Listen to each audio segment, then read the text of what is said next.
Buenas tardes a todos y a todas. Soy Sachao de Lugo y voy a moderar esta videoconferencia. Advertir que está siendo grabada. Todo el que no quiera salir, que con cerrar su cámara lo tiene solucionado. Voy a leer unas normas básicas para el buen desarrollo de dicha reunión. No se permitirán faltas de respeto de ningún tipo. Si se produce algún tipo de descalificación o no se respeta el tema del día, se procederá a cerrar el micro a esa persona. Y si persiste, podrá ser expulsada de la reunión. Iré dando la palabra por orden de petición, según vayáis levantando la mano en el botón situado en la parte inferior de la pantalla. Si no lo encontráis, podéis pedirla en el chat. Cuando os nombre, aseguraros de tener el micro abierto. Dispondréis de 2 minutos. Os avisaré cuando os queden 30 segundos. Debemos evitar las repeticiones e iremos directo al grano para intentar agilizar y dar opción a más intervenciones. Daré la palabra en primer lugar a todas aquellas personas que intervengan por vez primera y luego, en función del tiempo restante, daré paso a las segundas y así sucesivamente. Esperamos que todo transcurra de una forma correcta y provechosa para todos y todas y empezamos dando la palabra al compañero Manuel Colinas. Adelante, Manuel. Hola, buenas tardes. Bienvenidos y bienvenidas a este espacio de colaboración y de formación de la voz de las plataformas del movimiento pensionista. Decía Garamendi, el presidente de la patronal de la COE, que el dinero donde mejor está es en el bolsillo del ciudadano. Esto lo dijo el 24 de septiembre del 24. Esta frase y declaración de intenciones pone de manifiesto la idea neoliberal de que solo quien tenga dinero podrá acceder a servicios públicos de calidad, sanidad, educación, pensiones, residencia, vivienda, etcétera.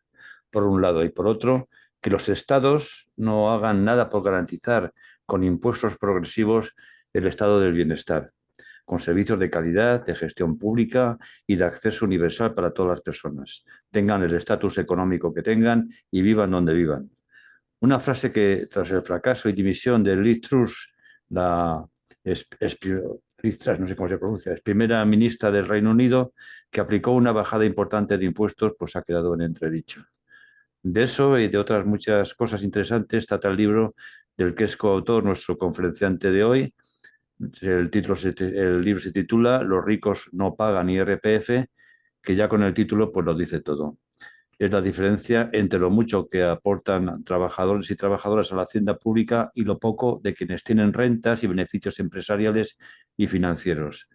Carlos Cruzado es auditor de cuentas y forma parte del Sindicato de Técnicos de Hacienda, Gesta, y ha trabajado y trabaja en publicar y divulgar la realidad de nuestro sistema fiscal, tan falto de una reforma de progreso real que impida eludir impuestos a quienes tienen más dinero y haya una mayor dotación de personal que controle los fraudes y las evasiones. Así que sin más preámbulo y como seguro que tendremos muchas preguntas que hacerle en el tiempo de debate, pues damos la palabra a Carlos Cruzado, al que agradecemos mucho su presencia en este espacio colaborativo y formativo de la voz de las plataformas. Adelante, Carlos. Gracias. Bueno, en primer lugar, gracias Manuel, gracias Isa, gracias Joanén también, Juanén, porque ha sido quien me puso en contacto con vosotros y gracias a la voz de las plataformas, ¿no? Por darme la posibilidad de, bueno, de charlar un rato con vosotros, intentar aclarar en la medida de mis posibilidades algunas dudas que tengáis y bueno, que sobre todo que le perdáis miedo al tema tributario, ¿no? Que, durante mucho tiempo, seguramente interesadamente, pues se ha vendido una imagen de que esto es para los técnicos, de la dificultad de entender esto y mucha gente se ha desatendido, ¿no? Se ha desentendido, perdón, de esto y esto es una desgracia. O sea, la ciudadanía tiene que conocer qué es lo que está pasando con nuestro sistema fiscal, quién paga, quién no paga y bueno, es necesario, ¿no? Conocer todo esto. Vamos a intentar en este rato pues explicar algunas cosas, ¿no? Efectivamente, con mi compañero José María Mollinedo, pues publicamos ya el pasado año un libro que es Los ricos no pagan IRPF y que es un título llamativo, pero que a los que no lo hayáis leído, pues os tengo que decir que es una frase que en su día dijo el presidente, el que fue presidente, Aznar, y que repitió unos años después el actual presidente, Pedro Sánchez, ¿no? Los ricos no pagan IRPF, claro.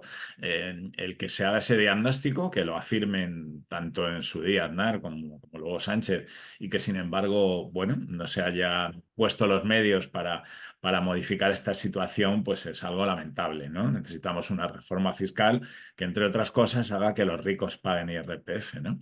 El título es ese en función de esa frase, ¿no? Pero si analizamos, y lo que intentamos en el libro plantear es que los ricos no solo no pagan IRPF, sino que no pagan en sus justos términos ninguno de los impuestos que les corresponden, ¿no? Lo cual pues deja en entredicho la justicia fiscal y ese artículo 31 de nuestra Constitución que establece como principios básicos de nuestro sistema tributario la generalidad, la igualdad y la progresividad, ¿no? Ese Hacienda somos todos, del eslogan que en su día se planteó y que, bueno, pues desgraciadamente mucha gente o parte de la ciudadanía lo que piensa es que Hacienda somos todos, pero unos más que otros, ¿no? Entonces, bueno, esto en parte es cierto, desgraciadamente, y por eso necesitamos esa reforma fiscal, ¿no? Que acabe con toda esta situación. En España nuestro sistema fiscal data de finales de los 70, o sea, del inicio de la Constitución, del año 77 es la reforma y por tanto ya va siendo hora de que afrontemos esa reforma. Desde entonces lo que ha habido ha sido parcheos, ¿no? Se han ido tomando decisiones por los distintos gobiernos en función de una u otra cuestión, pero sobre todo lo que ha habido es una pérdida de esos principios de la Constitución, ¿no? Sobre todo el de progresividad, ¿no? Que es el que hace que quien más tenga, más pague, ¿no? Y esto ha sido debido a que en esta época, en los años 70, cuando establecimos nuestro sistema, no había un sistema tributario ni justo ni con posibilidad de recaudar. Hablo de la dictadura, ¿no? Y por tanto, en ese momento tuvimos que construir nuestro sistema. Lo hicimos copiando de alguna manera los modelos de los países europeos que después de la Segunda Guerra Mundial pues, establecieron los estados de bienestar, ¿no? Y hablo de Alemania, hablo de los países del norte y en ese sentido, bueno, se copió ese modelo. ¿Qué ocurrió? Que al poco llegamos ya un poco tarde, porque al poco de establecer nuestra reforma fiscal, nuestro sistema fiscal, empezaron a cambiar los tiempos o los aires a nivel europeo, a nivel americano, con las revoluciones liberales de Margaret Thatcher y de Reagan en Estados Unidos, pues el tema de la fiscalidad, que era muy progresiva en ese momento, en los estados europeos sobre todo, pues empezó a cambiar. Se empezó a hablar de la necesidad de aligerar el gravamen a las grandes empresas, a las grandes fortunas. Bueno, con esa teoría de la lluvia fina, de que todo lo que beneficiara a estos sectores, pues al final acabaría repercutiendo también en los ciudadanos, ¿no? Esto lo empezaron a plantear los partidos conservadores, pero desgraciadamente acabó contagiando también a los partidos socialdemócratas en Europa, ¿no? Y en España también.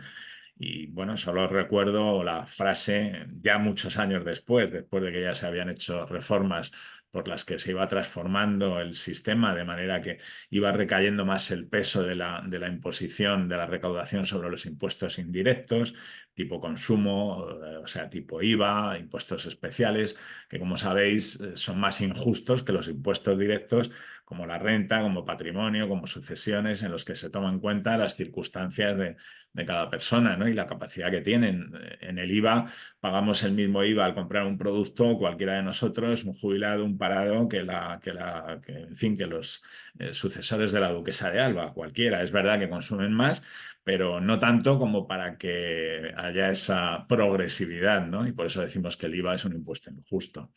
Bueno, pues esto fue calando en los partidos socialdemócratas también y en España igual.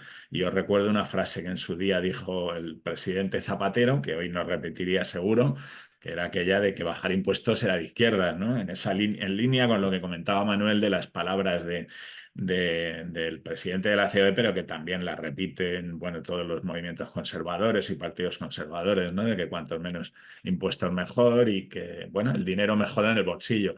Claro, el dinero mejora en el bolsillo de quien tiene la posibilidad, como comentaba Manuel, de pagar su sanidad, su educación, en fin, de vivir sin necesidad de ayudas y sin necesidad. Bueno, tampoco es así, porque realmente siempre se están utilizando los servicios públicos, ¿no? Porque las carreteras están ahí, las usan también aquellos que tienen su sanidad privada, incluso quien va a la sanidad privada, pues es atendido por médicos que seguramente, casi seguro, han estudiado en la pública. O sea que, bueno, ese discurso, la verdad es que deja mucho que desear, ¿no? Sin duda. Y en este sentido, bueno, como digo, fue evolucionando el sistema. El impuesto de la renta, si ahora os digo que en el año 78, cuando apareció, tenía tipos que llegaban cerca del 70%, pues claro, os parecerá increíble, ¿no? Cuando ahora se habla del 50% como casi algo que no se puede permitir y además, bueno, pues llegaban casi al 70% en su momento. Los tipos, los tramos del impuesto de la renta eran más de 30, ahora mismo son 6 a nivel estatal, y eso que ahora no hacemos ningún cálculo. Antes, recordaréis que cogíamos la calculadora y teníamos que ir rellenando el impreso de la renta. Y bueno, pues no había ningún problema porque hubiera 30 tramos, ¿no? Eso le da mucha más progresividad al impuesto, de manera que se ajusta más a las circunstancias, a las características de cada persona. Todo esto fue cambiando, ¿no? Como digo, fue cayendo el peso de la imposición directa, se fue recargando sobre todo el de la indirecta, y dentro de la directa, pues se fue también agravando más la tributación de los rendimientos del trabajo, de pensionistas, de trabajadores que los del capital. De hecho, en un principio el impuesto tributaba por igual cualquier renta, con independencia de cuál fuera su origen, que fuera de capital, que fuera del trabajo, de actividades económicas, pero esto con esa ola neoliberal de la que os comentaba, pues empezó a cambiar. Y ahora mismo podemos en realidad decir que hay dos impuestos en la renta. Un impuesto para los rendimientos del trabajo, pensionistas y trabajadores, también actividades económicas de autónomos, y otro impuesto para los rendimientos de capital, para los rentistas, ¿no? Puesto que tributan en mucha menor medida que los rendimientos del trabajo. Y esto es algo bueno, uno de los problemas que tenemos que corregir. Es verdad que en los últimos años se han ido dando algunos pasos para cambiar esto, pero pasos muy pequeños, ¿no? Es verdad que en los rendimientos de capital se van grabando un poquito más, pero todavía están muy lejos de grabarse como los rendimientos de trabajo. Para que os hagáis idea, una persona que tuviera 1.000.000 de rendimientos de capital, de rentas, de dividendos, de acciones que tenga en el año, pues va a pagar lo mismo, el mismo tipo sobre ese millón que un trabajador que tenga 42.000 euros de rentas, ¿no? Con lo cual, bueno, pues esto pone de manifiesto que el tema hay que darle más que una vuelta, ¿no? Hay que irlo modificando. Pero esto es así, ¿no? Volviendo al principio, cuando decía que con el título lo que decimos es que los ricos no pagan IRPF, que lo decían los dos, el expresidente Aznar y Sánchez, bueno, se estaban refiriendo a algo que es cierto que ocurre y es que la gente, las grandes fortunas, pues no se retratan en renta, ¿no? ¿Cómo tienen su rendimiento? Sobre todo a través de sociedades, pero también a través de otros elementos, bueno, las sociedades de capital variable, inversión de capital variable, las famosas SICAV, de las que habéis oído hablar. Bueno, tienen una serie de elementos que hacen que no tengan que tributar en renta, ¿no? Y lo que tributan en renta lo hacen a través de esos rendimientos de capital, de esos dividendos, de esos intereses, bueno, de lo que son rendimientos de capital que al final tributan en mucha menor medida, ¿no? De ahí se dice que dijeran ambos que los ricos no pagaban el IRPF. Es verdad que lo decían en distinto sentido. Aznar lo dijo en el momento en que abordó, no recuerdo el año, una rebaja considerable del impuesto de la renta y el Partido Socialista le acusaba de beneficiar a los ricos, ¿no? Entonces decía, no, sí, esto da igual, a los ricos les da igual porque no pagan renta, ¿no? Y luego Sánchez lo hizo al contrario, ¿no? Cuando subió los tipos, impuso algún tramo más para los mayores rendimientos y decía que iba a hacer que los ricos pagaran, ¿no? Porque no pagaban renta. El problema es que no pagan renta, pero tampoco pagan, como decía antes en sus justos términos, el resto de impuestos. Ese impuesto de sociedades, que es el que tendrían que pagar, dado que tienen titularidades sobre grandes, sobre todo, si hablamos de grandes fortunas, sobre grandes empresas, ¿no? Y lo que ocurre es que si vemos la estadística que va publicando la agencia tributaria año tras año, lo que vemos es que las grandes empresas, y cuanto más grandes, menos pagan. Pagan menos que las pymes. De hecho, el último dato del año pasado, referido al año 22, creo, no recuerdo si al 23, es que pagaban un tipo efectivo, o sea, pagaban impuestos en función de sus beneficios de un 17% las pymes y de un 7% las muy grandes empresas, ¿no? Cuando hablo de muy grandes empresas, me refiero a las que facturan más de 750 millones de euros, que muchas veces son empresas, la mayoría de las veces, empresas que operan en distintos países, ¿no? Cuando nosotros año tras año se van publicando estos datos y los sacamos a la luz, pues hace unos años la COE, determinados sectores económicos, lo que nos decían es que estábamos dando el resultado de estas empresas que tenían en todo el mundo y solo computábamos el impuesto que pagaban en España. Y era verdad, ¿no? Lo que pasa es que desde hace ya 5 o 6 años la agencia tributaria viene publicando otra estadística, que es la de lo que pagan estas muy grandes empresas en todo el mundo. Desde hace unos años, las empresas que facturan más de 750 millones de euros, las muy grandes empresas, tienen que en Europa dar una información a sus agencias tributarias respectivas de los beneficios que tienen en todo el mundo, los trabajadores que tienen país por país, los impuestos que pagan país por país. Estos informes no son públicos. Nosotros entendemos que deberían ser públicos, ¿no? No lo son, los dan a las agencias tributarias y la agencia tributaria en España lo que hace es publicar una estadística, ¿no? Y de esa estadística, según el último dato publicado este año pasado, lo que nos dice es que de los 123 grandes grupos empresariales españoles, ahí están bancos, ahí están esta Gran Textil, en fin, todas las empresas, las mayores empresas que os imagináis, ¿no?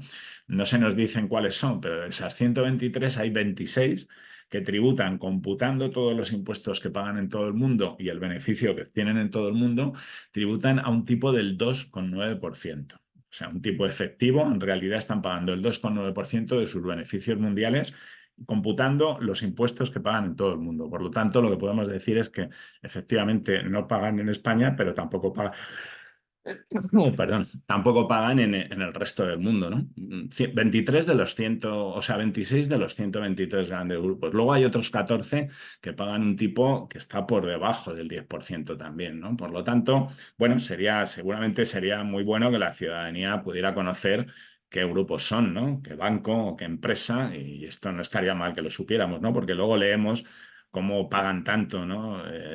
Según ellos, pues pagan muchísimo. De hecho, hay mucha información distorsionada cuando veis que hay empresas que cotizan en bolsa y que te dicen que pagan un 40% de impuestos, lo cual dices, no cuadra con el impuesto, el nominal es el 25%, ¿no? El 30% en el caso de los bancos. Pero claro, ellos cuando dan esta información meten absolutamente todos los impuestos que pagan, pasan por su mano, los paguen ellos o no. O sea, meten el IVA, que como sabéis, el IVA es un impuesto que paga al final el consumidor final, nunca la empresa, pero bueno, ellos sí que ingresan el IVA que están recaudando, ¿no? En muchos casos. Pero también hablan hasta de la retención del impuesto de la renta que aplican en sus nóminas, que eso es un impuesto que paga el trabajador, lo que pasa es que te lo retienen y lo ingresan, ¿no? En fin, que dan información muy distorsionada y no, lo que no nos dicen es lo que pagan por sus beneficios, ¿no? Que es lo que tendríamos que saber. Por tanto, bueno, pues parece ser que estas grandes fortunas tampoco en el impuesto de sociedades se están retratando como correspondería, ¿no? Y luego si hablamos de los impuestos sobre la riqueza, pues ahí ya sabemos lo que ha pasado, más o menos lo conocéis todos, lo que pasa con esa competencia entre comunidades autónomas y teniendo en cuenta que los impuestos sobre la riqueza, digamos, básicos, que son el impuesto de patrimonio y el impuesto de sucesiones, están cedidos a las comunidades autónomas, ¿no? En este sentido, pues esa descapitalización de estos impuestos como consecuencia de esa competencia a la baja ha hecho que tampoco prácticamente se paguen, ¿no? El impuesto de patrimonio en Madrid ha estado durante muchos años sin cobrarse, ¿no? Ahora se ha vuelto, luego lo comentaremos, se ha vuelto a establecer el impuesto debido a ese impuesto de solidaridad de grandes fortunas que aprobó el gobierno hace un par de años, aprobó con la iniciativa del gobierno en el Parlamento y que ha hecho que al final, pues en sitios como Madrid, donde no se estaba pagando el impuesto, pues lo pagaran y al final recuperaran el impuesto para tener los ingresos la comunidad en vez del Estado, ¿no? Pero lo cierto es que en Madrid, pues según la estadística del impuesto de patrimonio, es donde residen 2/3 partes de los súper ricos. Hablamos de la gente que declara más de 30 millones de euros de patrimonio no exento, ¿no? Yo creo que se les puede llamar súper ricos. Pero es que si hablamos de los ricos, que podrían ser aquellos que declaran más de 6 millones de euros, que son 1.000 millones de las antiguas pesetas, pues la mitad también residen en Madrid, con lo cual al final estas grandes fortunas tampoco han pagado impuesto de patrimonio. En el impuesto de sucesiones sabéis lo que ha ocurrido, que está bonificado en el caso de de las herencias de padres a hijos y demás en un 99%, y lo está para todo el mundo, no para el que tiene un piso y unos pequeños ahorros, sino para los herederos de la duquesa de Alba, en fin, para las grandes fortunas también, ¿no? Por tanto, al final, pues ni impuesto sobre la renta, ni impuesto de sociedades, ni impuesto de patrimonio, ni de sucesiones. Al final hay un desequilibrio, ¿no? Y lo que vemos es que efectivamente esto que la mayor parte de la ciudadanía es lo que piensa, y ahora hablaremos de esto, pues es una realidad, ¿no? Las grandes fortunas, y esto sin hablar de la evasión fiscal de la que luego hablaremos, ¿no? Que efectivamente, antes alguien comentaba algo de la economía sumergida, que también hablaremos si tenemos un rato, ¿no? Hablando de la economía de subsistencia. Muchas veces se equipara la economía sumergida con eso que nosotros llamamos economía de subsistencia, que son las chapuzas que puede hacer una persona que está cobrando el desempleo o una persona con una pensión. Bueno, que evidentemente hay que combatirlo también. O sea, aquí no se puede trabajar en negro, ¿no? Pero bueno, eso es economía de subsistencia. El problema está en las grandes bolsas de fraude, efectivamente, ¿no? Si hablamos del IVA, el problema no está en la factura del fontanero con IVA o sin IVA, que te la da o no te la da. El problema está en las grandes tramas de IVA, ¿no? En esas tramas de venta de hidrocarburos, en fin, todo esto que de vez en cuando vemos en las noticias y donde se mueven pues millones, muchos millones de euros, ¿no? Y precisamente también hablaremos luego, pues es donde menos hincapié se hace en cuanto al control fiscal, ¿no? En definitiva, bueno, pues tenemos esta situación. ¿El sistema es injusto? Pues esto es lo que piensa la mayoría de los ciudadanos. El informe del CIF, el CIS cada año publica, antes era más espaciado, ahora desde hace unos años ya es con esa periodicidad, publica un informe que se llama Política Fiscal y Opinión Pública y Política Fiscal, donde con encuestas nos reflejan lo que opinan la mayoría de los ciudadanos, ¿no? Y sobre la pregunta de si el sistema es justo, si paga más quien más tiene, casi el 80% de la ciudadanía, de la gente que responde, es que no es justo el sistema, ¿no? Y lo más llamativo de esto es que en este estudio hay un anexo en el cual se analizan las respuestas en función de la opinión política de quien contesta, o mejor dicho, del recuerdo de voto, ¿no? Y entonces vemos que en todos los partidos del arco parlamentario, absolutamente en todos, es mayoritaria esta opinión de que el sistema no es justo, de que no paga más quien más tiene, ¿no? Igual que también es mayoritaria la opinión de que se dedican muy pocos recursos a educación, a sanidad, a vivienda, a prácticamente todos los capítulos del gasto social. Y de nuevo, es una opinión mayoritaria en todos los grupos de ciudadanos en función de su recuerdo de voto, ¿no? Por tanto, hay cosas que no cuadran entre esa opinión generalizada y lo que algunos de esos partidos a los que votan parte de quien está contestando nos quieren vender, ¿no? Con esto de que el dinero está mejor en el bolsillo del ciudadano, de que se recauda mucho. Bueno, parece que no se recauda lo suficiente para atender en condiciones a todos estos capítulos, ¿no? Hay que mantener el estado de bienestar y mejorarlo, ¿no? Y bueno, quizá en este momento en el que se está hablando de ese aumento importante en el capítulo de la defensa y que el gobierno mantiene que se va a hacer, pero siempre manteniendo también el gasto social, pues bueno, quizás es una circunstancia importante para tener en cuenta y afrontar esa reforma fiscal, ¿no? Que cuando se habla de aumentar la presión fiscal en realidad no es más que un índice entre los ingresos por impuestos, también por cotizaciones sociales, ahí se computa todo, del Estado en relación con el Producto Interior Bruto. Bueno, cuando se habla de subir la presión fiscal, no necesariamente tiene que ser porque se suban impuestos generalizados, sino porque se les suba a quienes están eludiendo, a quienes no están pagando, por ejemplo, según estábamos comentando, a estas grandes fortunas, ¿no? O también porque se mejore el control tributario y la lucha contra el fraude arroje resultados mejores, ¿no? Eso también sube la presión fiscal y no necesariamente, a pesar de lo que muchas veces oímos, va a ser porque nos tienen que freír a impuestos, ¿no? Que es algo que se suele decir también. Se dice a veces que no solo que el dinero está mejor en el bolsillo del ciudadano, sino que estamos ante un infierno fiscal. Esto lo habréis oído decir muchas veces y esto, los datos, desde luego, no corroboran esto, más bien lo contrario. Si analizamos la presión fiscal en España con los países de nuestro entorno, con Europa, bueno, ya con Europa, con la media de la Unión Europea, nosotros seguimos todavía por debajo de esa presión fiscal de la Unión Europea a 27 en media. Y desde luego, si nos comparamos con los países de nuestro entorno a los que más nos tendríamos que asemejar, pues estamos todavía muy por debajo, ¿no? Estamos ahora entre 3 y 4 puntos porcentuales de PIB por debajo de esa media de la Unión Europea. Esto suponen, pues, entre 40 y 60.000 millones de euros al año que estamos recaudando de menos por estar por debajo de esa media, pero si nos comparamos con Alemania, con Francia, con los países nórdicos, pues obviamente el diferencial es todavía mucho mayor, ¿no? Por tanto, infierno fiscal, pues obviamente no lo es, salvo que consideremos infierno fiscal, como ocurre con esos youtubers que desde Andorra pues hablan en las redes, ¿no? Y te dicen, esto es un infierno, yo me he venido aquí porque no se puede trabajar en España, se pagan muchos impuestos. Bueno, no se han ido a Alemania, ni a Francia, ni a Italia, ni a Dinamarca, no, se han ido a Andorra, que es un paraíso fiscal, aunque ya no tenga esa consideración desde el punto de vista legal, ¿no? Pero obviamente lo es. Allí el impuesto de la renta es un 10%, un tipo prácticamente único, no existe la progresividad, en fin, es un sistema tributario que obviamente no es homologable al de ningún país de la Unión Europea, ¿no? Y por tanto, pues no podemos admitir que se hable de infierno fiscal, ¿no? Bueno, como os digo, la opinión de la ciudadanía va en esa línea, ¿no? Y bueno, todo esto lo que nos plantea o lo que nos pone de manifiesto es que tenemos sobre todo 3 problemas en nuestro sistema fiscal, ¿no?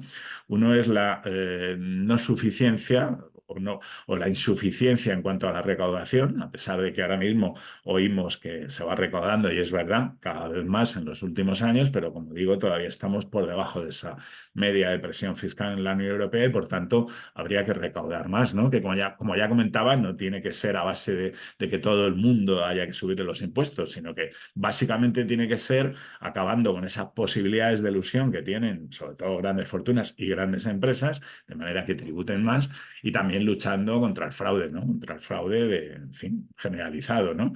Se publicaba esta semana pasada un informe sobre economía sumergida en Europa. España, según ese informe, estaba por encima del 20% del PIB en economía sumergida. No es un dato nuevo, es algo que históricamente viene ocurriendo. Nosotros, mi organización, hizo un informe, un estudio hace ya unos años y estábamos ahí casi en el 24%. Es una cantidad muy, muy importante y desde luego estamos liderando en la Unión Europea, en nuestro entorno, estamos liderando ese ranking junto con Italia y con Grecia, ¿no?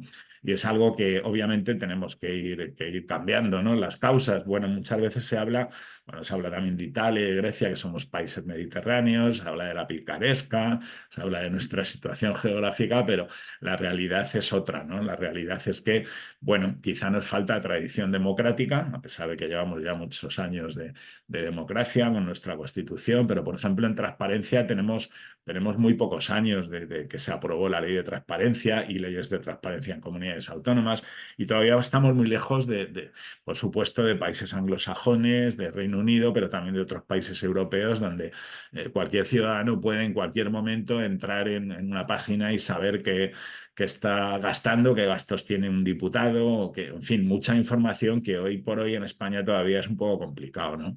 Esa falta de transparencia o de suficiente transparencia es uno de los motivos que seguramente empuja a los ciudadanos a ese bajo nivel de conciencia fiscal, ¿no?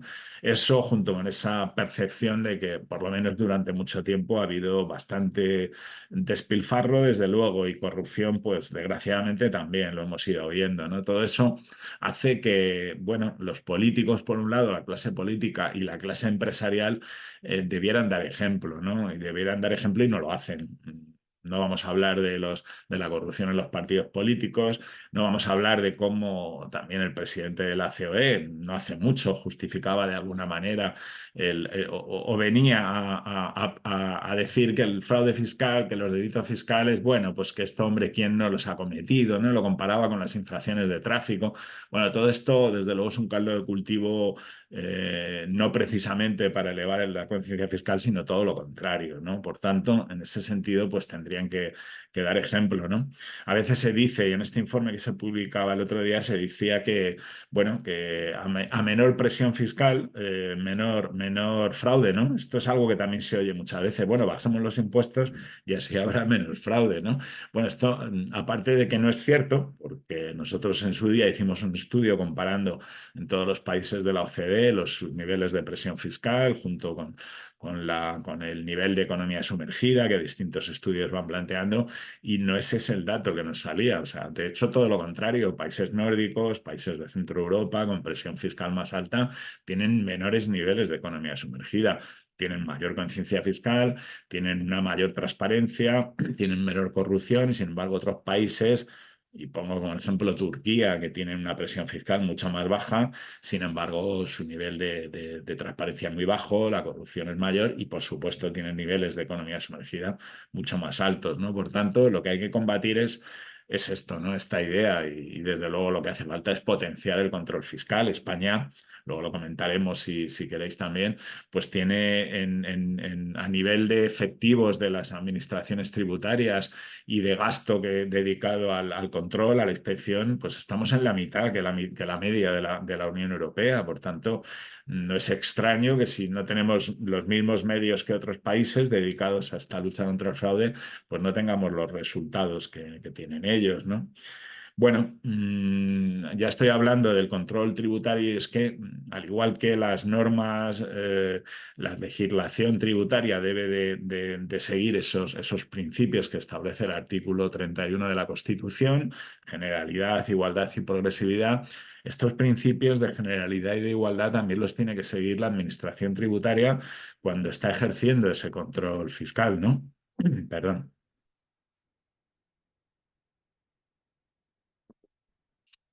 Y esto, pues desgraciadamente vemos que a veces no es así, ¿no? Ese Hacienda somos todos, pues a veces vemos que desgraciadamente puede quedar en un eslogan, como llegó a decir la abogacía del Estado, la abogada del Estado en el juicio, no sé si os acordaréis, de Urdangarín, donde precisamente quería negar la posibilidad de que actuara la acusación particular en ese sentido, diciendo que, bueno, que Hacienda somos todos es un eslogan, decía, ¿no? Que en definitiva Hacienda es la agencia tributaria, el Ministerio de Hacienda, en fin, bueno.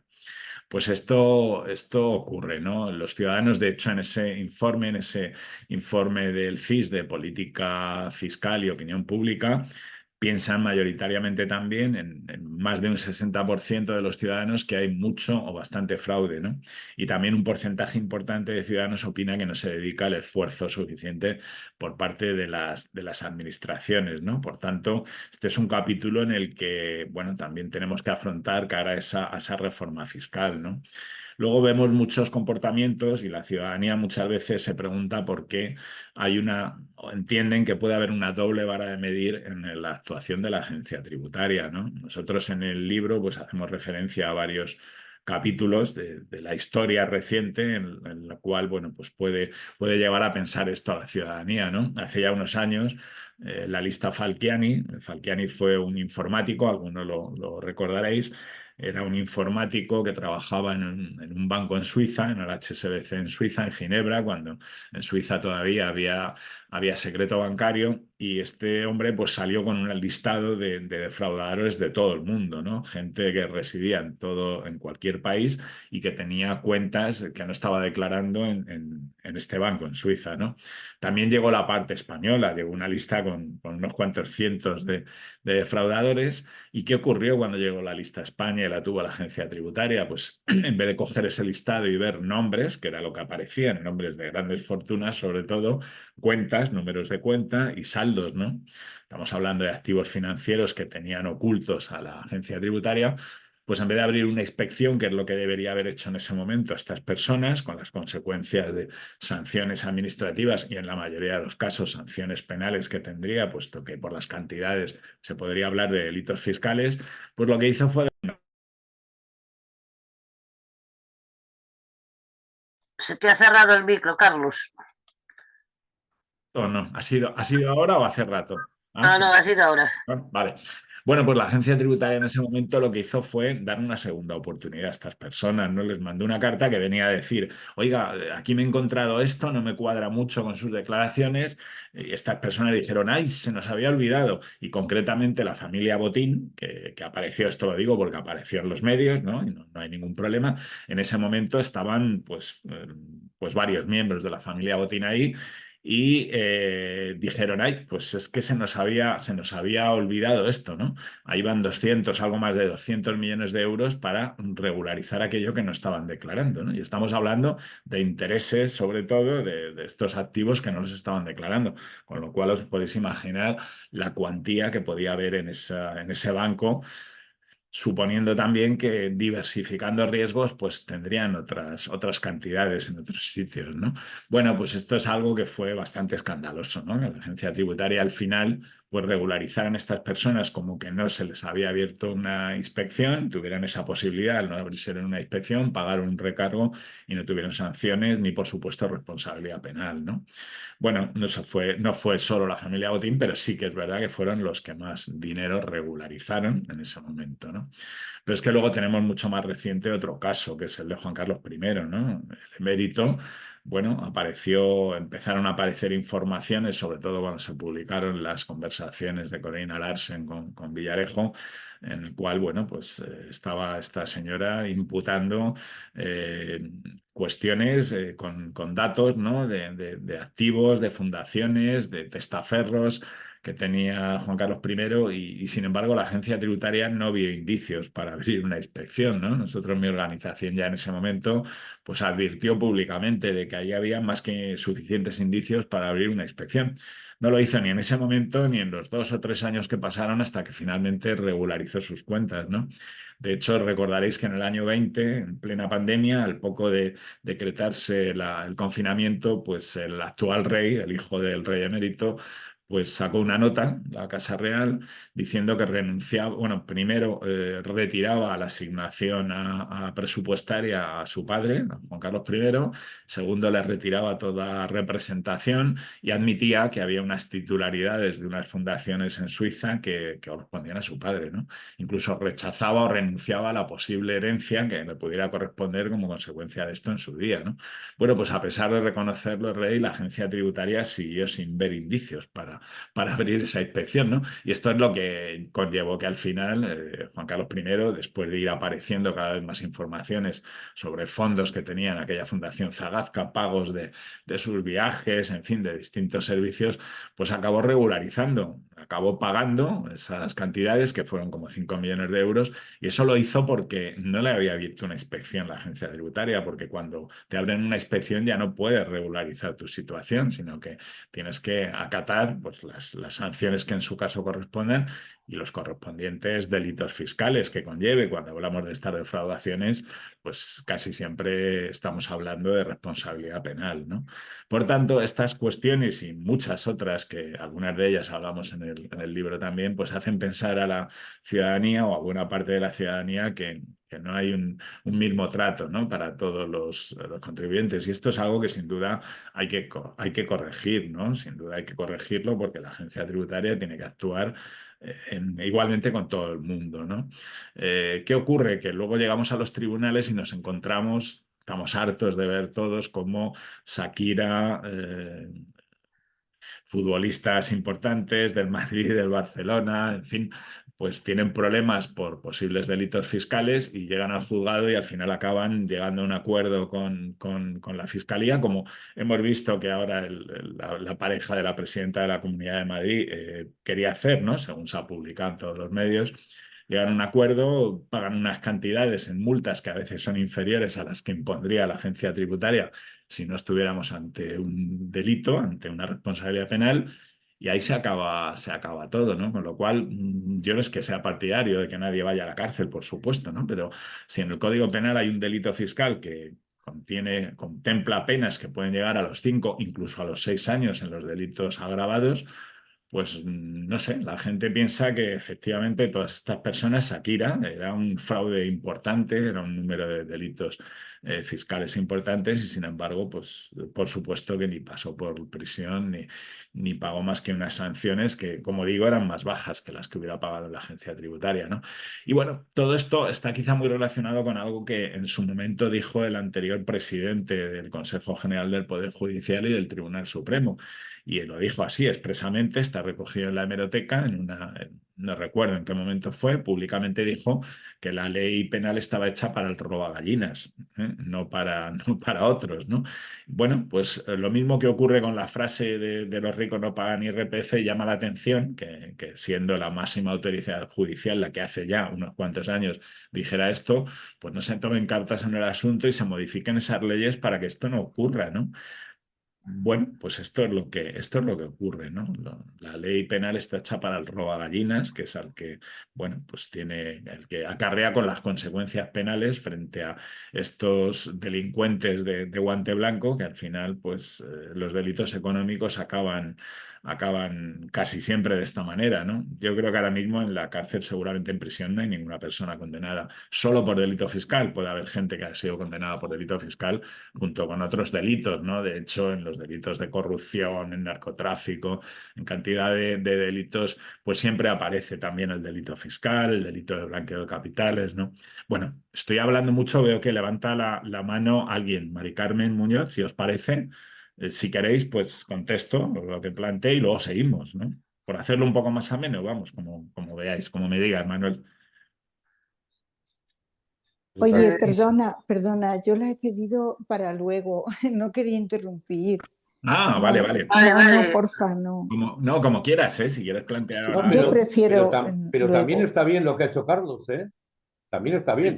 Hace un alto y una invitación a intervenir. Pues ya Sí, está. por eso, no hay ningún problema. Si es relacionado con algo que Claro, estoy diciendo ahora, pues adelante, venga, lo claro, hablamos y luego seguimos, no hay problema. Lo hacemos más dinámico así, ¿no? claro. Bueno, pues no sé, es una pregunta que me surgió hace un rato, o sea que no es Sí, exactamente vale. de lo que estaba diciendo ahora.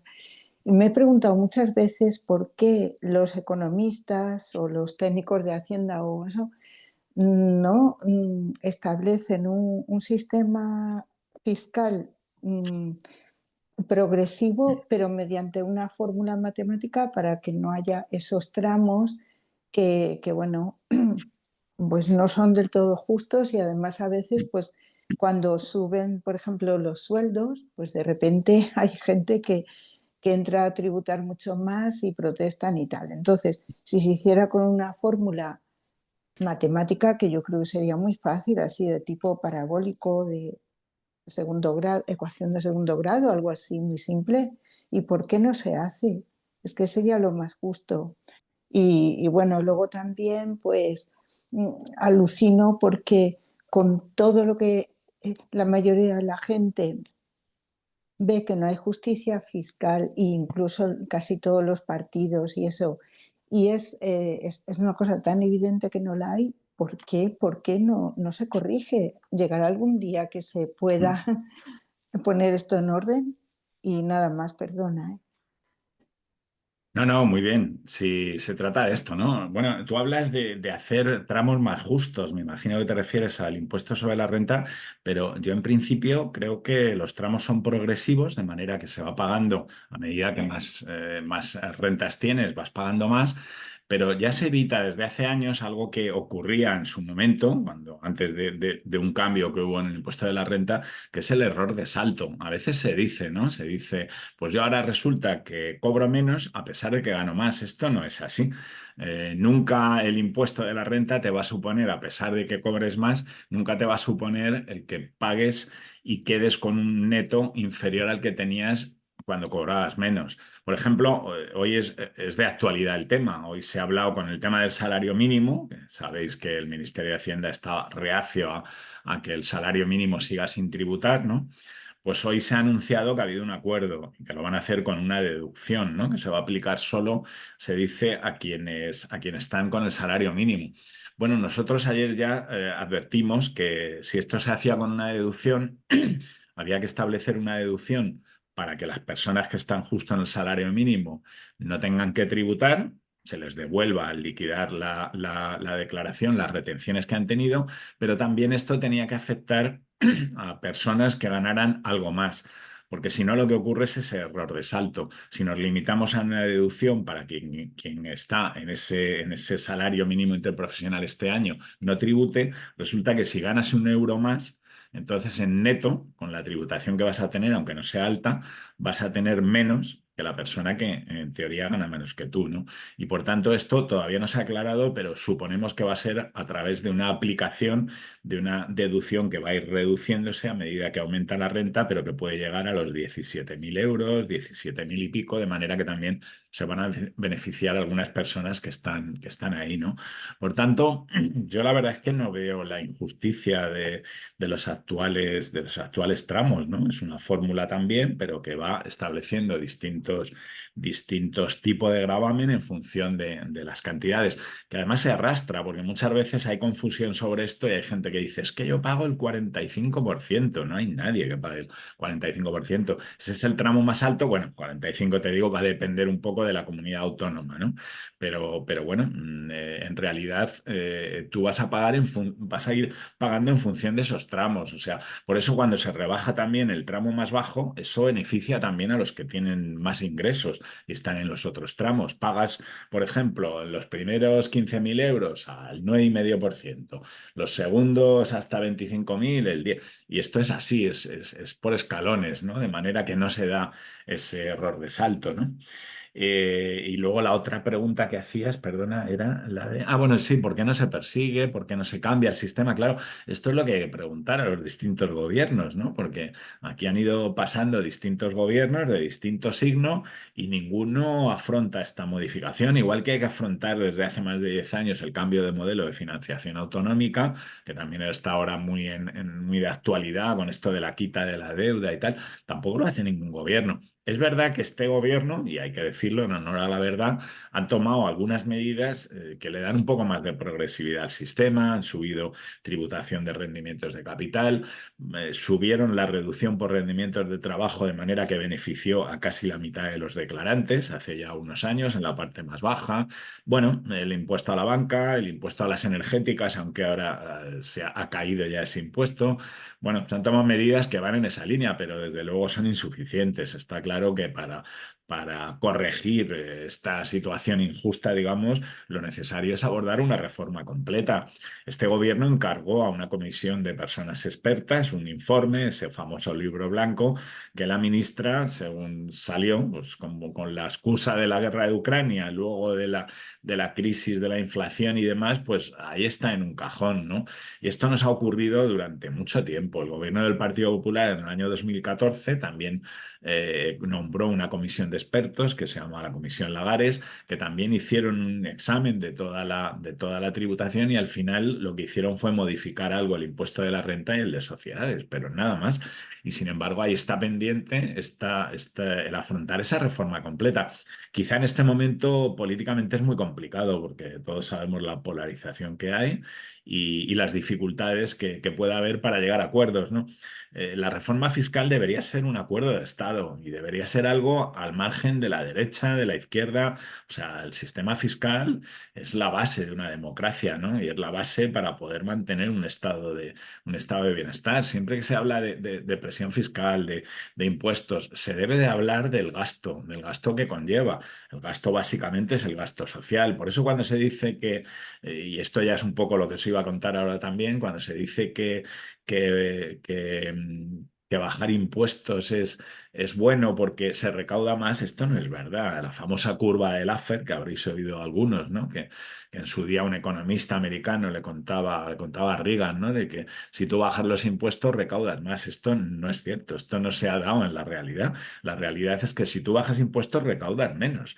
Y si recaudas menos, además, va a afectar siempre al gasto social, que es básicamente la mayor parte del gasto, ¿no? En pensiones ya sabéis cuál es el gasto, ¿no? Estamos hablando de 200.000 millones, ¿no? No recuerdo ahora el último dato exacto, pero claro, en las comunidades autónomas, sanidad, educación, prestaciones sociales, todo esto es lo que se lleva la mayor parte del presupuesto, ¿no? Es verdad que hay que intentar evitar el despilfarro, luchar contra la corrupción, pero no puede servir de pretexto el decir, bueno, es que como hay corrupción, pues no pagamos impuestos, ¿no? Porque eso es una parte pequeña, sin duda, que hay que corregirlo, ¿no? Pero hay que tener en cuenta que hablamos de magnitudes muy grandes, ¿no? Cuando estamos hablando de recaudación impositiva. El último dato de la recaudación del IRPF del año pasado, que se dio ayer, han sido 129.000 millones de euros de recaudación del IRPF, ¿no? Entonces estamos hablando de magnitudes muy grandes y que siempre hay que compararlas con el gasto, ¿no? Con el gasto social sobre todo, que es el que se resiente cuando se bajan impuestos, ¿no?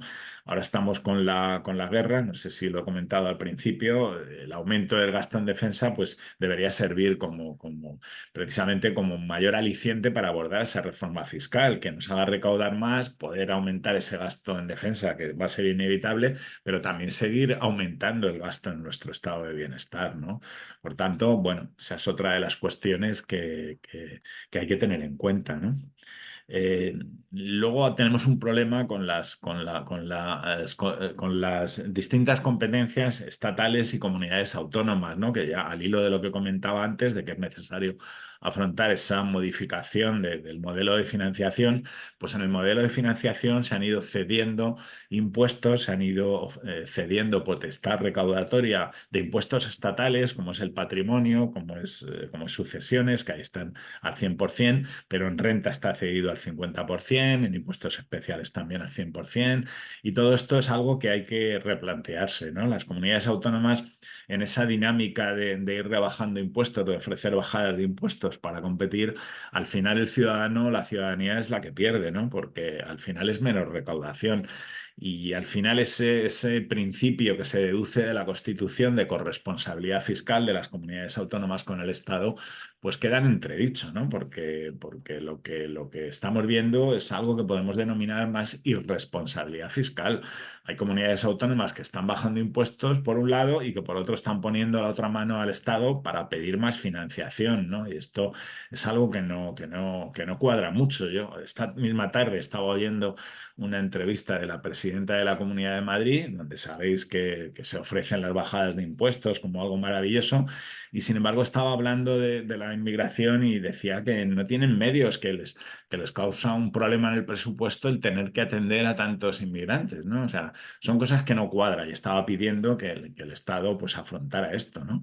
Las comunidades autónomas tienen que tener esa responsabilidad, corresponsabilidad fiscal, por supuesto mantener ese nivel mínimo que ya se establece en la normativa que regula ese nivel digamos, para igualar los servicios públicos, pero luego además si quiere prestar mayores servicios a sus ciudadanos, si quiere hacer, digamos, algo más, lo que tiene que hacer es recaudar impuestos. O sea, normalmente lo que se hace es lo contrario. Las comunidades autónomas intentan eludir el subir sus impuestos y lo que pretenden es que sea el Estado el que cargue con esa supuesta rémora, ¿no? Porque esto también está muy vinculado con esta demonización de los impuestos, ¿no? Os comentaba antes que llegó Zapatero a decir que bajar impuestos era de izquierdas, ¿no?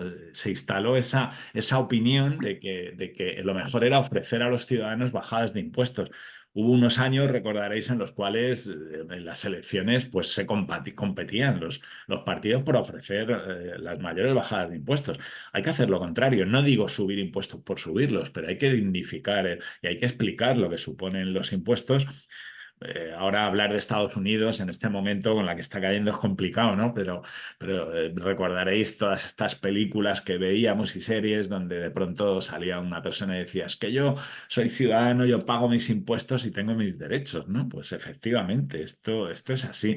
Y por tanto, siempre que hablamos de impuestos hay que hablar también de la otra cara de la moneda, que son los derechos sociales, que es el gasto social y que va unido siempre a él, ¿no? Alguien había levantado la mano, creo. No sé si quería alguien preguntar. No, no hay más manos levantadas de momento. Pues no sé, yo no sé si queréis que continuemos hablando, continúe yo, o ya hacemos un Pido que lo la llevo casi una hora. palabra y Sí, Carlos, está Nelson. Venga, Nelson. Nelson, adelante. muchas gracias. Muy interesante la intervención de Carlos. La verdad que sí, despeja muchas inquietudes desde el punto de vista de la macroeconomía y en particular sobre lo que son los recaudos de impuestos en una sociedad, en un país. Carlos, desde Colombia pues le puedo plantear que aquí los impuestos los pagamos los pobres. Los ricos no pagan impuestos, o sea, ustedes no están descontextualizados, están en el concepto claro y objetivo de demostrar la injusticia que se da en el modelo económico capitalista. Mientras no cambiemos el modelo, difícilmente vamos a poder mejorar las condiciones de los ciudadanos, que es el objetivo central de los impuestos. Por eso bien reconocido por usted en cuanto a la parte de democracia y en cuanto a los derechos sociales de los ciudadanos. Entonces, llamo la atención sobre eso.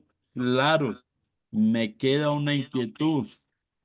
Si nosotros deberíamos de estar planteando una bandera por una redistribución de la riqueza producida por los trabajadores o por los ausentes de los medios de producción, Carlos. Uno. Y dos, me gustaría poder tener mayores elementos leyendo su libro. Si hay la posibilidad con nuestra compañera Xiao, y yo lo leería, me gustaría. Y entonces unificaríamos criterios España y Colombia. Muchas gracias. Y Muy bien, muchas gracias, Nelson. Sí, decías algo que es muy interesante, claro, y es que hablabas del modelo capitalista, pero claro, el modelo capitalista ahora se da ciertas, bueno, con esto de Trump, la llegada de Trump a Estados Unidos y tal, se está desbaratando todo, ¿no? Es una locura lo que oímos día tras día. Pero lo cierto es que llevábamos ya un tiempo, incluso unos pocos años, en los cuales ese discurso que tenía el Fondo Monetario Internacional, la OCDE, de demonizar impuestos, de tal, ha ido cambiando y ha ido cambiando, iba cambiando porque ahora mismo el Fondo Monetario Internacional ya reconoció que uno de los mayores problemas económicos en este momento es el incremento grande de las desigualdades. O sea, las desigualdades, bueno, se considera un problema político, un problema social, y ya el Fondo Monetario Internacional lleva unos años diciendo que es un grave problema. Antes hablaba Manuel cuando presentaba el acto de Liz Truss, ¿no? Liz Truss fue esta efímera primera ministra británica. Hace 3 años llegó al poder y que pretendió recuperar esas políticas de Thatcher, ¿no? De bajada generalizada de impuestos, sobre todo a grandes empresas, fortunas y demás. Y fue curioso porque hasta los mercados se echaron encima de ella y la obligaron a dimitir. Los mercados se echaron contra la deuda pública británica y precisamente decían cosas que llamaban la atención en ese momento, ¿no? Porque hasta yo leí hasta agencias de calificación de deuda diciendo que es que, claro, esto era un problema porque iba a incrementar todavía más las desigualdades. Bueno, yo no lo sé. Desde hace ya como 3 o 4 años en la cumbre de Davos siempre aparece una lista de multimillonarios americanos, casi todos, de Estados Unidos, perdón, Estados Unidos de Norteamérica, la mayoría, también algunos europeos, curiosamente ninguno español nunca en esa lista, que piden a los estados que les graben en condiciones, ¿no? Que pagan menos que su secretaria en proporción, decía uno de ellos, ¿no? Y esto, bueno, pues podemos pensar que es porque efectivamente piensan que el sistema debe ser así, o quizá podemos pensar que el sistema empieza a fallar, el sistema capitalista, en el momento en que las desigualdades aumentan tanto. Yo recuerdo el inicio del capitalismo en los Estados Unidos de Norteamérica, cuando ese fabricante de coches se dio cuenta de que lo que tenía que hacer era vender muchos coches, no solo a los ricos, ¿no? Que el negocio era en que mucha gente pudiera comprar coches y empezó a subir sus sueldos, Ford, a sus empleados, ¿no? Bueno, digamos que esa dinámica parece que ha empezado a pervertirse, ¿no? ¿Qué decir con estos señores como Elon Musk y como estos grandes multimillonarios que lo que están haciendo es, pues eso, pervirtiendo ese orden capitalista, ¿no? Es el de que cuanto más amplia sea esa masa de lo que llaman, pues la clase media, pues más se va a consumir y más van a producir, ¿no? Y al final el capitalismo es esto. Entonces, bueno, pues podría venir por ahí. Ahora es verdad que con este señor en la Casa Blanca, pues parece que está todo un poco raro, ¿no? Porque claro, volver ahora con el tema de aranceles, bueno, esto económicamente no tiene ningún sentido, ¿no? Lo que está haciendo. Y puede que empiece o puede que frene estos avances que se estaban dando a nivel internacional para gravar a las grandes empresas. En línea con esto que le ocurrió atrás, bueno, desde hace ya unos años, la OCDE estaba viendo ese problema que tenemos a nivel mundial con las grandes transnacionales que no tributan ni aquí ni allá, que derivan sus beneficios hacia fiscales, o sea, sus beneficios contables, sus beneficios, sus ganancias hacia paraísos fiscales, y que, entre otras cosas, es en los Estados Unidos de Norteamérica donde más daño están ocasionando.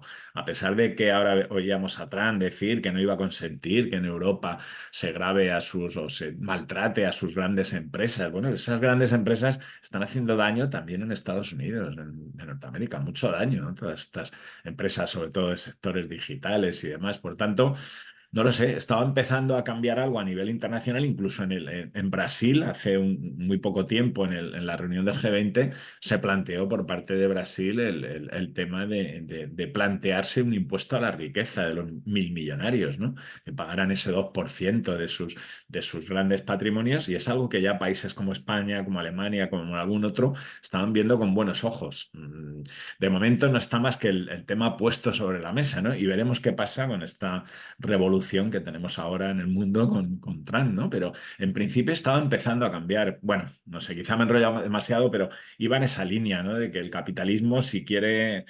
mantenerse, pues quizá tiene que empezar a aflojar en ese sentido, ¿no? Porque las grandes desigualdades son enormes, ¿no?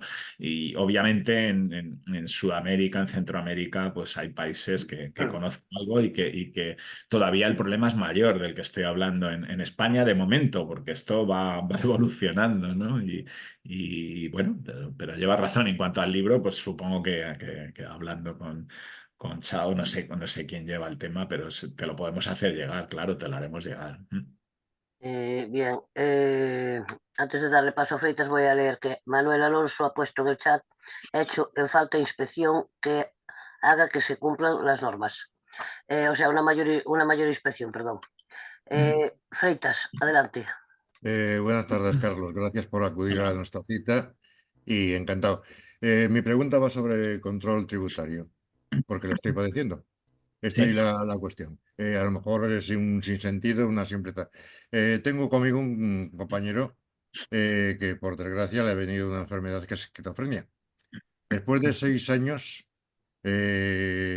cobrando la renta de reinserción social, en este periodo de 6 años, cuando le dio el brote de esquizofrenia, él había solicitado una beca para continuar con su segunda carrera de magisterio. Al no tener notas, la beca, la Delegación de Hacienda de Galicia le reclamó el importe de la beca. Se demostró que estaba cobrando la risga, que convivía conmigo, que, bueno, poco más que solamente faltó dar la talla de calzoncillos a la Delegación de Hacienda. Pues a pesar de todo, cada 15 días había que visitar la Delegación de Hacienda de Vigo para reclamar las retenciones que le hacían de los 450 euros. Le dieron, después de 7 años, una pensión no contributiva de 500 euros. Cuando le dieron la no contributiva y en vista de lo que había, dije, bueno, te pongo conmigo en mi cuenta, a ver si así por lo menos se tranquiliza el tema. No, a las 48 horas, que no pasó más tiempo, de haberle puesto yo conmigo en mi cuenta, a mí me descontaron unos 3.000 euros de la beca. Por ahí, por un lado. Por otro lado, no sé si fue por esto o por lo que fuese, Hacienda me pide explicaciones de mi declaración. Yo tengo doble paga, o tenía doble paga, porque ahora la tengo retenida, una paga por mi invalidez y una paga porque trabajé una temporada en un país nórdico y había un convenio en el cual, o sea, ellos tienen allí una norma que un trabajador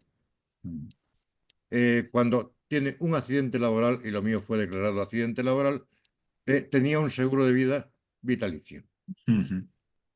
Pues esto me lo han retenido. Bueno, a partir de ahí, y después, por lo que me están acosando ahora, es por la ayuda que presto a otra gente. Me dicen que me falta la declaración 247 de donaciones, que nunca la había hecho. Entonces, aquí esto es para decir, bueno, bailo una jota, me pongo con la cabeza a hacer sonar campanas, o qué pasa con esta gente? Es ahí mi pregunta. Puede Sí. ser muy simple, puede ser una Sí, pregunta no, hombre, estúpida.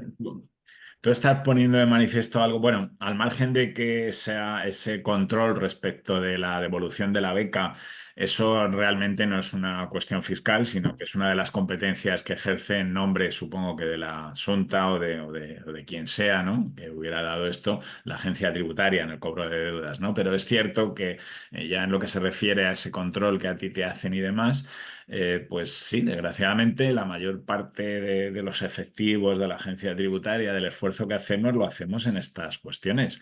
Estos días se publicaba, ya habréis leído, las directrices del plan de control de este año de la agencia tributaria, donde se dice que se va a intensificar el control sobre grandes fortunas, sobre esas personas que llevan un nivel de vida que no es acorde a los rendimientos que declaran, que tienen a nombre de sociedades, pues las titularidades de sus inmuebles, de sus coches de lujo, tal. Bueno, eso son intenciones, son buenas intenciones cambiar el modelo, pero desgraciadamente hacen falta más esfuerzo y desde luego hace falta redirigir los efectivos de que dispone la agencia precisamente ese gran control, ¿no? Porque esto no es así, no se da.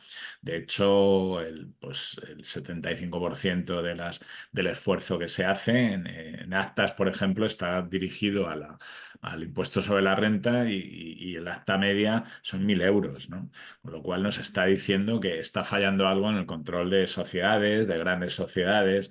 Bueno, es una de las asignaturas pendientes que también tenemos, que nosotros estamos insistiendo en que es necesario desplazar esa lupa. No digo que no haya que controlar todas las situaciones, pero hay que desplazar la lupa hacia donde está el gran fraude, donde están las grandes empresas y donde están las grandes fortunas. Lo que ocurre es que también lo más fácil es cruzar datos, ¿no? Cruzar datos y punto, y no investigar precisamente todos esos patrimonios que están ocultos, ¿no? Bueno, pues esto desgraciadamente, tu caso, lo que planteabas, lo que pone de manifiesto es algo que estamos hartos de repetir, que tiene que cambiar el modelo de control. Manuel, Sí, yo quería preguntarte, Carlos, a raíz de lo que has hablado de la corresponsabilidad fiscal de las comunidades autónomas, hay una cuestión que no acabo de resolver. Yo sé, cuando se traspasaron las competencias de sanidad, de educación, de dependencia, etcétera, a las comunidades autónomas, se traspasaron también el dinero del gobierno central a las comunidades autónomas, o son las comunidades autónomas las que tienen que autofinanciarse para cubrir los gastos de estos servicios públicos. No sé cómo está esto. Sí, no, autofinanciarse poco. O sea, quiero decir, en materia fiscal, los impuestos propios, que son aquellos que decide cada comunidad autónoma, son escasos. Hay comunidades como Madrid donde no hay ninguno y desde luego la recaudación es muy pequeña. Estamos hablando de un 2, un 3% del presupuesto. El presupuesto de las comunidades autónomas de ingreso viene de los impuestos cedidos, de esa 50% del impuesto de la renta, del 50% del IVA, del resto de impuestos cedidos y bueno, y de los fondos también que en el modelo de financiación están, ¿no? Para intentar equilibrar a las comunidades autónomas. Lo que ocurre es que ahora mismo, pues todo eso pues es tan antiguo o hace ya tantos años que se tenía que haber modificado bueno, que exige ese cambio de modelo. Hay varias comunidades, hay 4 comunidades en las que todo el mundo coincide que están infrafinanciadas, que son Murcia, Valencia, Castilla-La Mancha y Andalucía, ¿no? Hay otras que no, y en este sentido, bueno, pues es necesario cambiarlo. No, las comunidades autónomas en cuanto a ingresos propios fiscales solo tienen algunas tributos propios que recaudan muy poco.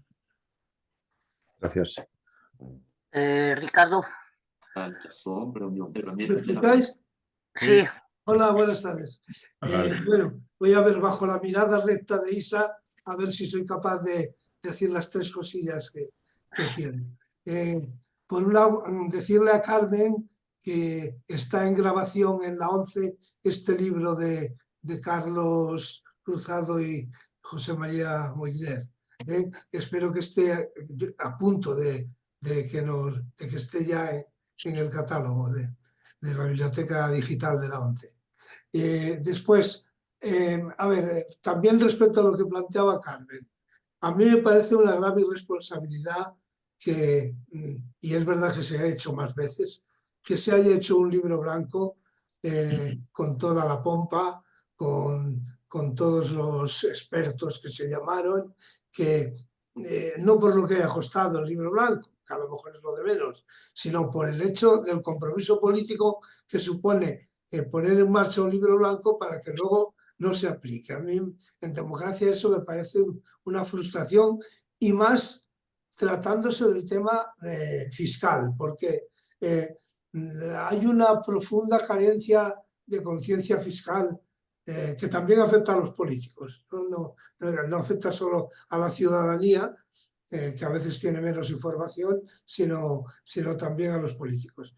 El otro día yo comparto con Carlos la presencia en la plataforma por la justicia fiscal, y él representa Gesta, yo represento a Redes Cristianas precisamente, pero estuvimos en una reunión, dos compañeros más y yo en Consumar, y veo pues bastante resignación, ¿no?, en que no se lleve a cabo esta reforma fiscal integral, que sería al menos la que podía dar un cierto vuelco a la situación, ¿no?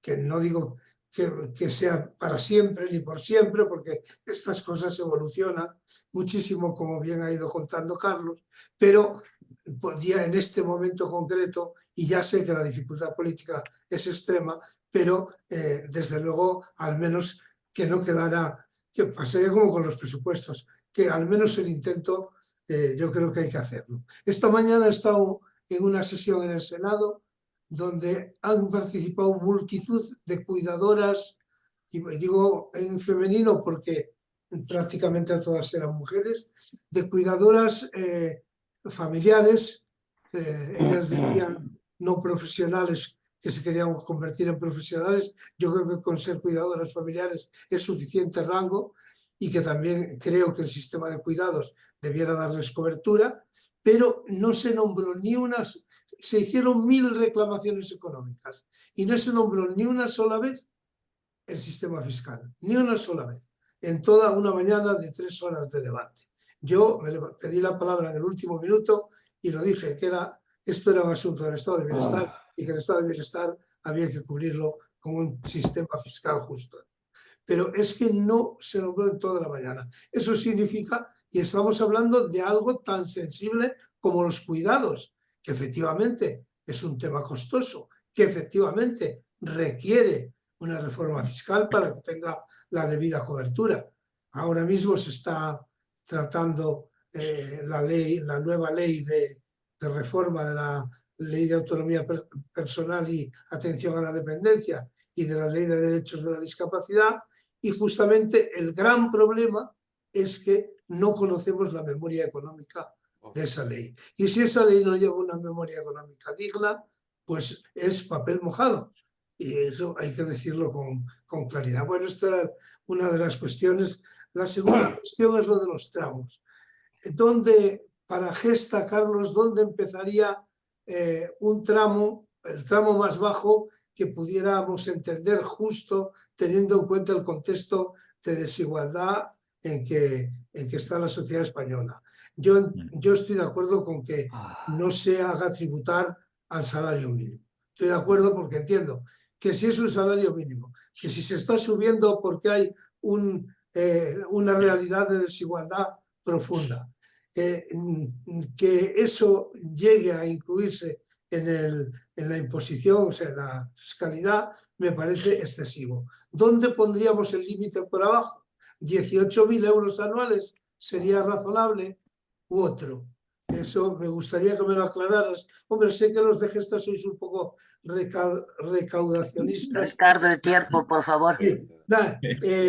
Y solo medio segundo.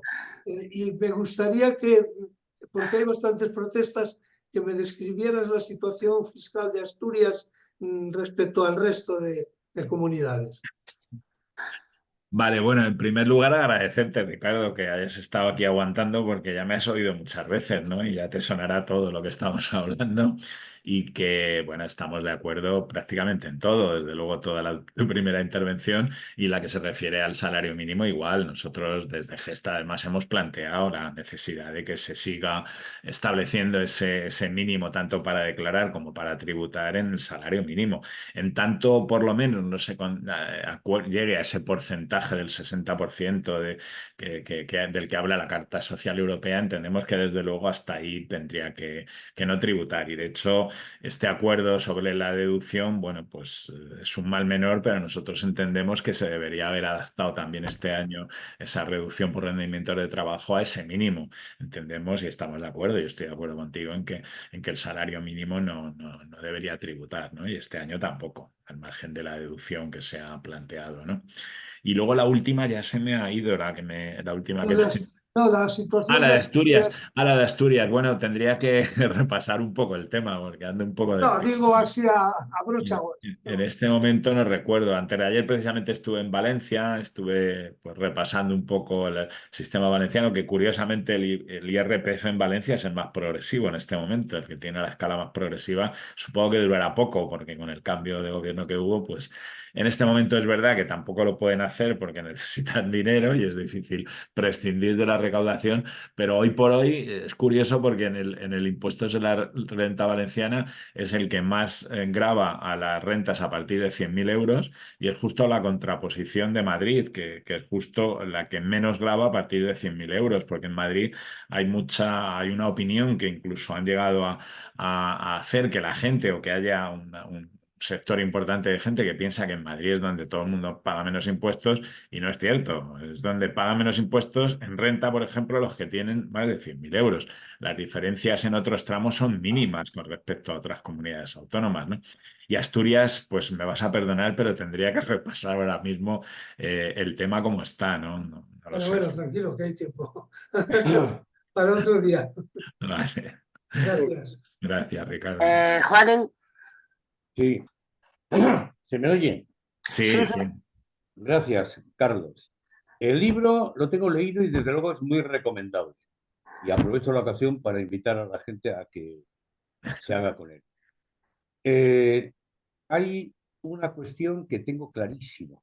Es decir, hay dos vías profundas de injusticia fiscal. La evasión fiscal, que encima es un delito, y la elusión fiscal, que ahí está la ingeniería fiscal con esa pátina de legalidad. De la primera no hace falta hablar porque además también la habláis bien en el libro, pero la segunda es donde hay que ir a la letra pequeña. Y yo en Euskadi, hoy, dentro de 15 días o 20 a lo sumo, se va a terminar en los 3 territorios forales de, digamos, discutir las enmiendas totales, parciales, con la reforma fiscal, la revisión fiscal. Y aquí hay una parte en la cual me parece tremenda, que esa es una pelea que tengo yo desde hace mucho tiempo. El beneficio fiscal. Es decir, el beneficio fiscal es el ahorro, digo yo, en las cuotas tributarias de los ingresos obtenidos procedentes de cualquier exención, deducciones, desgravaciones, etc. Y aquí en este caso concreto han incrementado el incentivo fiscal, han mejorado las ventajas fiscales para un sector muy concreto. Es aquella gente que con capacidad de rentas medias altas les fomentan un complemento a la pensión pública próxima futura. Es decir, aquí son EPSVs. En el resto del Estado, planes de pensiones de empleo vía negociación colectiva o individuales. En la memoria, y lo tengo por aquí, no sé si lo voy a encontrar, en la memoria del 2022 de los 3 territorios forales venían a dar la cifra de 425.000 ciudadanos, digo de memoria, 425.000 ciudadanos, trabajadores vascos y vascas, que habían ido deduciéndose de su base imponible 800 millones de euros. Poca broma de eso, Es decir, injusto, radicalmente injusto. Evidentemente, aquí los que firman esto, obviamente, son políticos en la fiscalidad y los sindicatos que lo firman en las negociaciones de convenio colectivo. ELA, LAF, el sector Abertzale y el sector estatal confederal de comisiones y UGT. aquí tenemos un problema muy serio, porque esta misma gente critica, y es cierto, el tratamiento tan escaso tributario que tienen las rentas de capital. Es verdad. Pero eso es como aquel que decía, todos son corruptos, lo mío es picaresca, con IVA o sin IVA. No, tú te callas y vas de rojo por la vida. Y resulta que con lo que recauda la Hacienda Vasca, te está poniendo a ti, te está subvencionando el resto. Y esto es fundamental. Quiero decir, nos podemos fijar ahí, pero ¿por qué no empezamos a fijarnos por los cercanos, por los nuestros, los más próximos, aquel con el que me identifico? Y termino, no sé quién le ha citado ahí. Tengo clarísimo, aquí en Euskadi, quien ha abierto el melón hoy aquí, pues ha sido Podemos Euskadi. Lo ha abierto, un poquito, lo ha abierto. Y claro, está obligando a que la gente no mencione eso. Diga, es una revisión, el capital, el impuesto de sociedades ha quedado muy abajo, cuando resulta que esa EPSV de empresa privada también desgrava la aportación del empresario del impuesto de sociedades, por ejemplo. En fin, es increíble la situación en la que estamos. Y hago una invitación a todos los compañeros de la voz de las plataformas pensionistas de aquí y de acullá, que este tema lo tengamos en el frontispicio, pero vamos, como primer elemento. El segundo, si queréis, es la auditoría, pero el primero, la privatización del sistema público de pensiones de la Seguridad Social. No sé qué opinas al respecto. Sí. Y termino. Sí, ¿te parece razonable que aquí, en el único sitio de todo el Estado, se esté desgravando fiscalmente por el acceso a la propiedad de la vivienda y encima se esté vendiendo la vivienda de protección oficial también, porque no se puede ir al mercado libre? Cuando esto, que yo sepa, en el territorio común ya no hay. En fin, quisiera saber tu opinión. Sí, bueno, en general con los beneficios fiscales nosotros somos muy críticos. Entendemos que, bueno, las ayudas a aquellos sectores a los que hay que ayudar, hay que hacerlo, no, hay que focalizar esas ayudas. Y eso se hace con transferencias, no con beneficios fiscales. Los beneficios fiscales, cuanto menos, mejor. Y desde luego en lo que se refiere, pues, a la adquisición de vivienda, ya en su día pues se fue retrasando porque, bueno, pues electoralmente era complicado para los gobiernos decir, pues ahora desaparece, pero nosotros demostramos en su momento que ese beneficio fiscal lo que estaba era favoreciendo a los promotores, ¿no? Que hinchaban los precios al final. O sea, la gente estaba encantada de aplicarse su deducción por adquisición de vivienda, pero en realidad eso lo que estaba era inflando los precios y era el promotor el que se lo estaba llevando, ¿no? En cuanto a los planes de pensiones, pues ocurre algo parecido. O sea, en definitiva, hay que entender que los beneficios fiscales es dinero, son impuestos que nos están cobrando. En definitiva, es un gasto.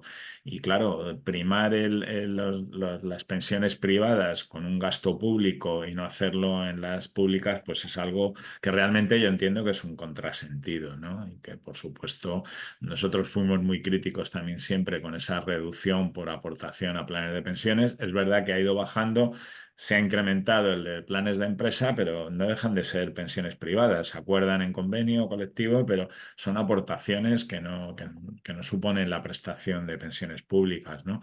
Por tanto, bueno, pues sí, de acuerdo contigo en que hay que reducir no solo sino la mayoría de los beneficios fiscales. Una de las tareas pendientes en la reforma fiscal es esa, analizar, que ya lo va haciendo la AIREF con determinados beneficios fiscales, y lo que nos va diciendo es que en la mayoría no están suficientemente justificados o no cumplen con el objetivo de política económica que tenían, y que por tanto lo que hay que hacer es irlos reduciendo. Está claro, y es un poco la tendencia que plantea también el libro blanco, en el sentido de que vayan aumentando las compensaciones a través de impuestos negativos en el impuesto de la renta, ¿no? Que no dejan de ser transferencias, como ahora tenemos la deducción por madre de hijo menor de 3 años, ¿no? Que sabéis que se puede cobrar anticipadamente, 100 euros al mes, y que va con independencia, se va a cobrar de que tengas o no retenciones. Un poco va en esa línea, ¿no? Y un poco en esa línea la de quienes manifiestan que debería extenderse la obligación de declarar a todo el mundo para hacer llegar esas transferencias a partir del impuesto, ¿no? De acuerdo, sí. En lo fundamental estoy de acuerdo con lo que planteas, ¿no? Vicente, pues adelante. Sí, hola, buenas tardes. Buenas tardes. Mi pregunta es muy sencilla. Yo siempre he tenido una duda de que haya recursos para poder perseguir a personas como, por ejemplo, el caso del compañero Freitas, de 400 euros por ayudar a una persona que está en una situación, digamos, de dependencia. Y, sin embargo, un empresario que tenga una pequeña o una mediana empresa, pues echa gasolina en su coche, se va a comer con su familia o con sus amigos, las facturas, hace una reforma en su casa. Todos esos gastos, él pide la factura, las pasa a la cuenta de gastos de la empresa, ni paga IVA, deduce del beneficio. Y hay muchos pequeños y medianos empresarios y todos los meses pasan muchas facturas de gastos a la empresa que si un trabajador va en su coche, echa gasolina, paga el IVA, paga todo. Va a comer con su familia, paga el IVA de la factura de eso. Hace una reforma en su casa, paga el IVA de la reforma. No se lo deduce de ningún sitio. ¿Qué se puede hacer para que esto no ocurra? Porque es que al final una persona como Freitas le quitan 3.000 euros de su cuenta por ayudar a otro que lo necesita, y un empresario está viviendo, gastando gasolina, viajes, tal, comidas, reformas, hace lo que le da la gana y no paga ni el IVA. ¿Cómo puede ser eso y cómo no se puede hacer algo para que eso no ocurra? Nada más. Bueno, sí, sí se puede y se hace. De hecho, bueno, sí, yo hablo con los compañeros que están en el día a día, en la cartera, en la inspección, y hay una crítica muchas veces generalizada de autónomos de que se les persigue demasiado, y en parte llevan razón en ese sentido que decía yo antes de que hay que dedicar más esfuerzo a la gran empresa, ¿no? Pero llevas razón, y de hecho en las inspecciones a algunos pequeños empresarios o medianos empresarios, pues es muy habitual el que no se admitan muchas facturas, ¿no? Que efectivamente no se justifican como gastos de la empresa. Esto es muy habitual. Cualquier técnico que está llevando estas cuestiones, pues te lo dice, ¿no? Que hay demasiadas personas que en su actividad pues están incluyendo, al margen ya de esas grandes empresas o grandes sociedades en las que la gente disfruta de un nivel de vida muy alto, incluyéndolo en la sociedad, pues desgraciadamente también es verdad que a nivel de pequeños empresarios también se da, pero es cierto que en las inspecciones, pues los controles se echan abajo muchísimas facturas, ¿no? Esto es así. Y ahora cada vez va habiendo más control, más datos cruzados de que dispone la agencia tributaria para ir evitando esto, ¿no? Y también se van adoptando medidas en relación con limitación de gastos que se pueden incluir, como atenciones a clientes. En fin, todavía falta por hacer, pero se intenta también, sí. Teredo Pazu. Hola, buenas tardes. Bueno, primero, gracias a Carlos. Lo segundo, gracias al grupo de La Voz de las Plataformas y a Juanen por ser un poco el que propuso y nos aprieta diariamente sobre precisamente el tema fiscal. Yo iba un poco a preguntar sobre ese tema que me importa bastante, porque el problema que tenemos las y los pensionistas de hoy y de los que vengan en el futuro es precisamente esta privatización encubierta que nos han impuesto, porque al fin y al cabo nos van metiendo a través de unos convenios colectivos que están en manos de aprobarlos en unos sindicatos que parece que están encantados de la vida. Y bueno, era un poco eso, ¿no?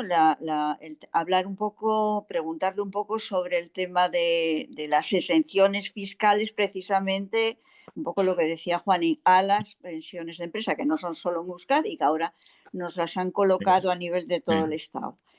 Y bueno, que yo es que a veces estamos hablando un poco del compañero la preocupación que tiene, y es verdad, esos pequeños fraudes, por decirlos de alguna manera, que hacen los pequeños empresarios, ¿no?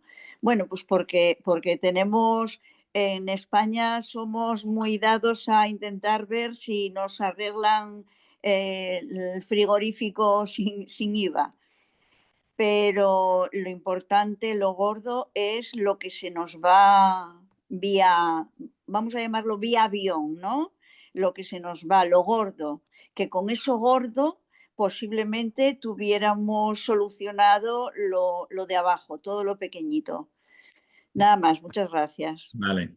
Sí, reiterar lo que hemos comentado de las aportaciones a planes de pensiones, que es verdad que se han ido limitando la de las pensiones individuales, los planes individuales, pero todavía está hasta 10.000 euros la posibilidad de reducir en los planes de empresa entre la aportación de la empresa y la del trabajador, ¿no? Y bueno, pues es lo que estábamos comentando antes, que esto efectivamente mucha gente no es consciente de que es un beneficio fiscal que conlleva el que se recaude menos y que por tanto si recaudas menos, pues luego también hay problemas, ¿no? Con esas aportaciones para el pago de las pensiones que de momento, pues como sabéis, no se pueden pagar solo con las cotizaciones, sino que hay una aportación del Estado importante, ¿no?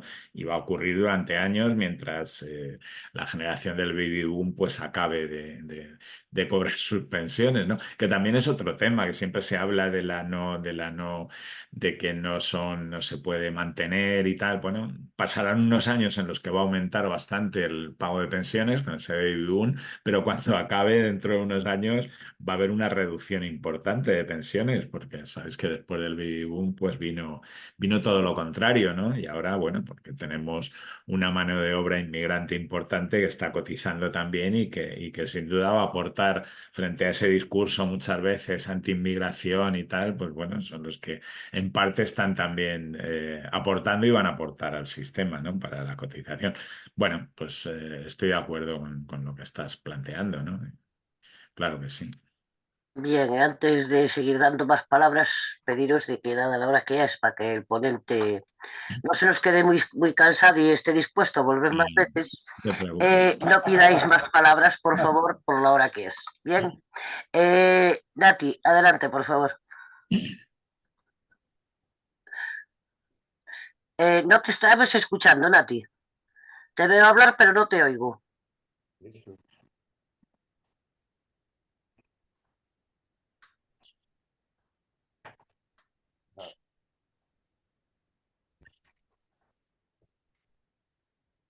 Problemas del directo, no pasa nada.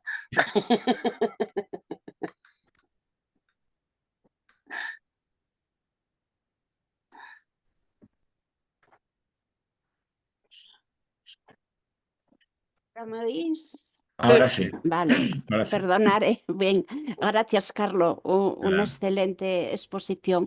Mira, yo lo que quería comentar era sobre cómo Hacienda oí hablar de que los Bizum serían como donaciones, ¿no? Hacia la persona que se le envía o recibe. Y habría, bueno, Hacienda recaudaría también a través de los Bizum. ¿Es así o no? No, No.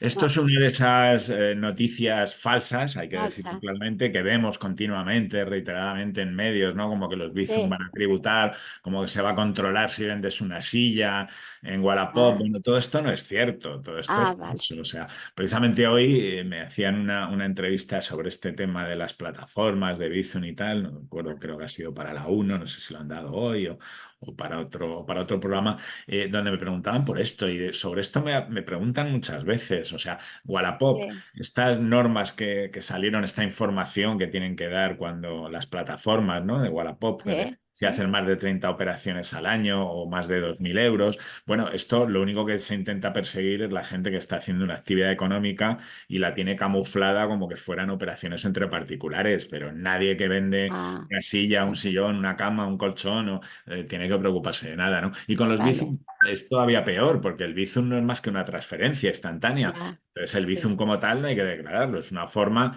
una transmisión, ¿no? Entonces, bueno, el Bizum normalmente se utiliza para repartir costes, ¿no? De una cena entre amigos, de un regalo y tal, y eso no tiene ningún efecto fiscal, sin duda.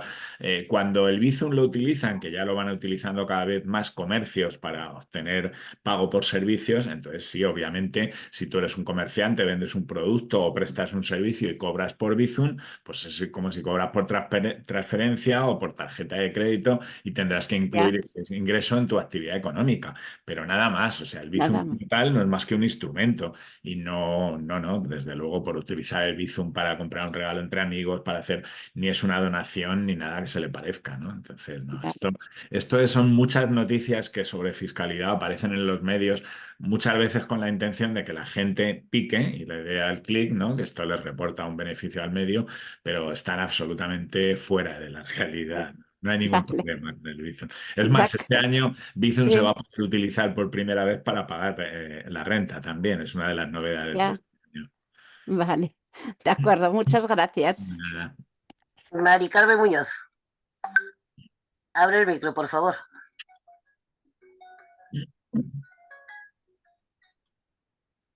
Hola, perdón, yo no quiero quitar más tiempo, Carlos, pero es que, verás, tengo una idea hace mucho tiempo que yo no sé si es muy descabellada desde mi ignorancia, pero para luchar contra la desigualdad es que lo veo muy claro. Igual que la cesta de los alimentos, la energía, todo eso sube de una manera igual para todos, ¿por qué no estaría bien subir los salarios igual? O sea, que fuera una subida plana para todos, que suban, yo qué sé, 50 euros o 100 euros para todos, para los que tienen menos renta y para los que tienen más. Y así se iría yendo hacia un poquito más de igualdad. Esa idea es imposible o no.